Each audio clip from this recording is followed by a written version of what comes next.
For what purpose do you rise? To speak on the motion. You have the floor. Thank you. I am going to talk about House Bill 10 because I know we've talked about it before, but it's a big issue. It's a lot of money. It affects a lot of families, and passions are pretty high. So I think it needs to be said. There's also some new information that came out in a report from ProPublica just this week. So maybe you haven't heard about it, and I wanted to share some of that as well.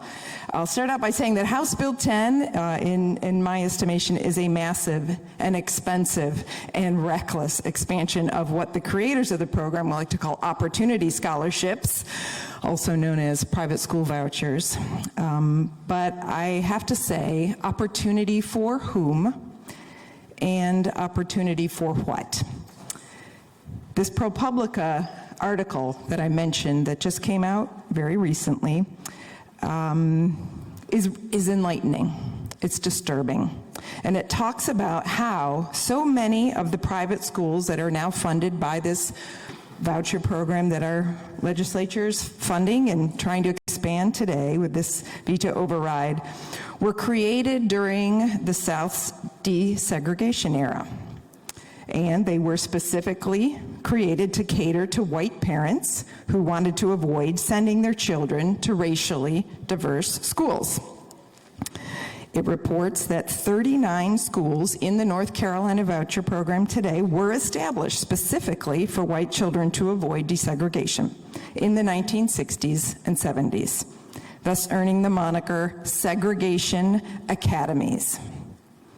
And it's not just their history, it is still their present. ProPublica concludes that they, quote, play an integral role in perpetuating school segregation and, in turn, racial segregation in their surrounding communities. Just two examples. There's a school in Northampton County. It was founded in the rural part of our state in 1966. Half of its tuition today comes from revenue from these state-funded vouchers. 99% of its students are white in a county where only 40% of the population is white. Second example, in Beaufort County, there's a school. This is a county where there's only 65% white population, but 98% white enrollment in this private school. And that percentage has gotten worse since they started taking voucher money. 20 of the 39 schools that are reported on here have 85% or higher white enrollment, which is not even close to the demographics of the areas where they are located across our state. And they are taking in just these schools $20 million for just these 39 schools just in the past 3 years alone. One other disturbing statistic that they shared is that the share of black students who have received vouchers from our state has gotten much worse since this program was started in 2014. When this originally was proposed for our state, half of the students receiving vouchers were black. Do you know what the percentage is now? 17%. So I am grateful that ProPublica got this information and published it. I wanted to share it with you today because I think it's very relevant when we consider whether this is a bill we want to override the governor's veto on. And it's also important to note that North Carolina state law does not require that this racial information about voucher recipients be made public. So maybe you didn't know, but now you know. Some other points about this that I think are worth mentioning here. Not only are these schools a means of perpetuating white flight from public schools, but also many of these schools, not all of them, but many of them, teach bad science. They teach male supremacy. They teach whitewashed history. I took time to look at the websites of some of the schools that take this voucher money and rely on it to keep afloat, to see what they're teaching. One of them, quote, "Our basic textbook is the Bible." They teach that man came by direct creation of God and not by evolution. That's a quote. They teach that abortion is murder no matter the circumstances, no matter the reasons.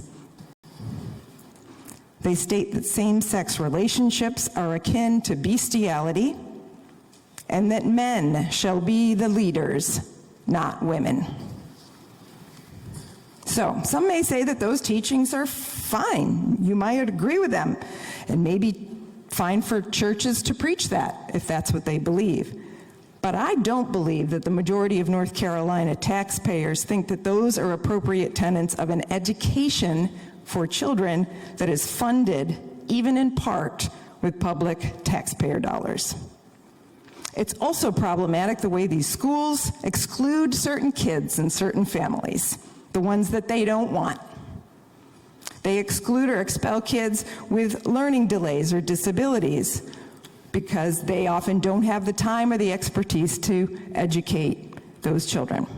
They exclude or expel kids with behavioral issues or kids whose families can't afford the cost of lunch or transportation to and from school because, of course, those expenses, they're covered by public schools. They have to be, but not by these private schools. 24 of the top 25 schools that take the most money from the voucher programs are based on Christianity. One is Muslim.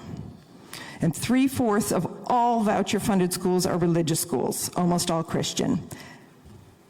I think many people agree with me that this feels like an overt violation of the American principle of separation of church and state, for us to use taxpayer money to fund church-based schools. And again, I looked at some of what they espouse based on that, or what they require of their students and what they reject as a student based on that. You have to have, one school talks about how you have to have a letter of recommendation from your pastor for your child, and each student must be a born-again Christian professing a personal relationship with Christ. They exclude kids with gay parents. They don't even recognize the marriage of those kids' parents. And they exclude kids who challenge their religious teaching or articles of faith. So all those kind of kids, they can't use these vouchers, but they are welcome at public school. And those public schools are underfunded and consistently degraded and scorned by this body, which is supposed to represent all the families of North Carolina and care that all kids get their sound basic education, as guaranteed by the North Carolina State Constitution. And it's also problematic that to cover up the questionable quality of the education that some of these schools provide and the basis that I find offensive on which many of these schools will exclude children and families, the General Assembly continues to allow them to remain largely unregulated and unaccountable. And they're not ensuring that there is a quality education where the kids are learning the basics and are prepared for college in the 21st century. Public schools, boy, do we collect a lot of data there, right? We require that teachers be licensed. We test the kids every other day, it feels like. That has to be made public. We give the schools a letter grade based on how they do. We hold teachers accountable and set the amount of their salary based on how the kids are performing. So many checks, so much data, all of it public. Private schools? Nope, almost no rules. Teachers don't have to be certified. There's no required curriculum. There's very little data collected and even less data that's made public.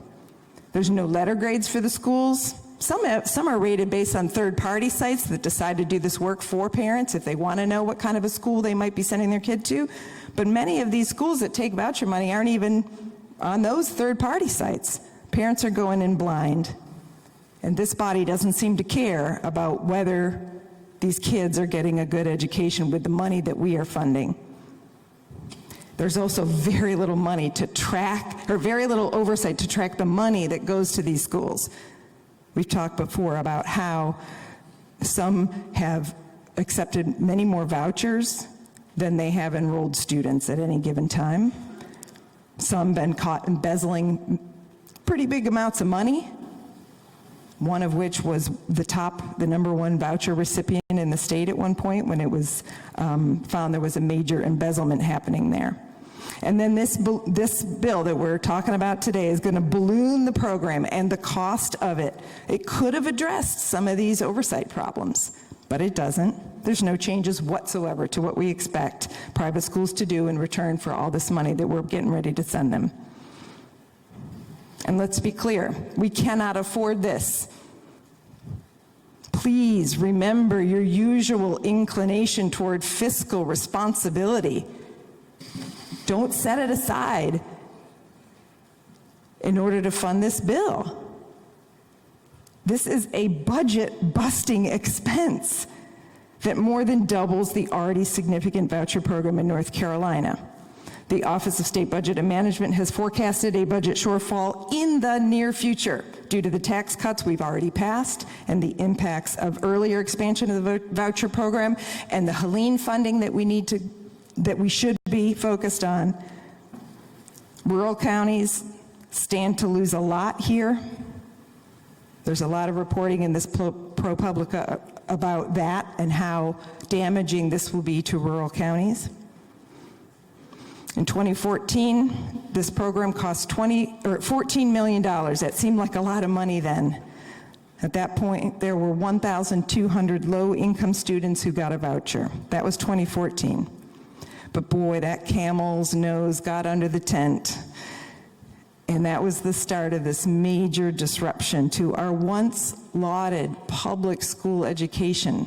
North Carolina was the education state. We were doing things right. We were the model in the Southeast. Do you remember? This is a huge expansion now over the past 10 years. House Bill 10 is going to cost us an extra $463 million just this year. That's almost $500 million. It's going to cost a total of $625 million next year, for next school year. And between now and 2031, the vouchers are going to cost about $5 billion, maybe more. Mr. President? Yes, Senator Rayburn. Thank you, Mr. President. Point of order, please, sir. The senator has far exceeded the time allowed for debate on a motion.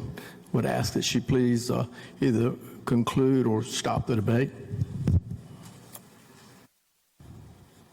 Senator Marcus, are you ready to wrap up? I'll wrap up.